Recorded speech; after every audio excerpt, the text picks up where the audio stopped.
लग्नानंतर होईलच प्रेम या मालिकेच्या 20 डिसेंबरच्या प्रोमोमध्ये आपण असं पाहणार आहोत की आता मालिकेच्या नव्या प्रोमोमध्ये नंदिनीचा संताप आणि तिचा तुटलेला विश्वास स्पष्टपणे दिसून येत आहे. नंदिनीने तिच्या लग्नातील साडीलाच आग लावली आहे.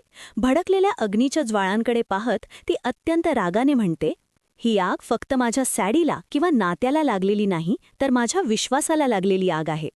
नंदिनीचा हा अवतार पाहून तिचे नाते आता एका अशा वळणावर आले आहे जिथून परतणे कठीण वाटते.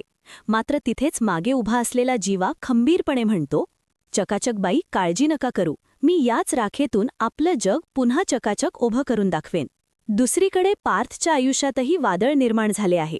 स्वतःवर पाणी ओतत जणू काही जुन्या आठवणी धुवून काढत तो आक्रमकपणे म्हणतो, लग्नावर श्रद्धा ठेवणारा आणि प्रेमावर विश्वास ठेवणारा पार्थ आज संपला आहे.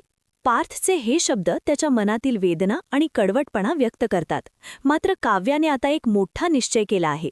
पार्थला पुन्हा सावरण्यासाठी ती ठामपणे म्हणते, देशमुख, तो जुना प्रेमळ पार्थ मी तुम्हाला पुन्हा मिळवून देईनच.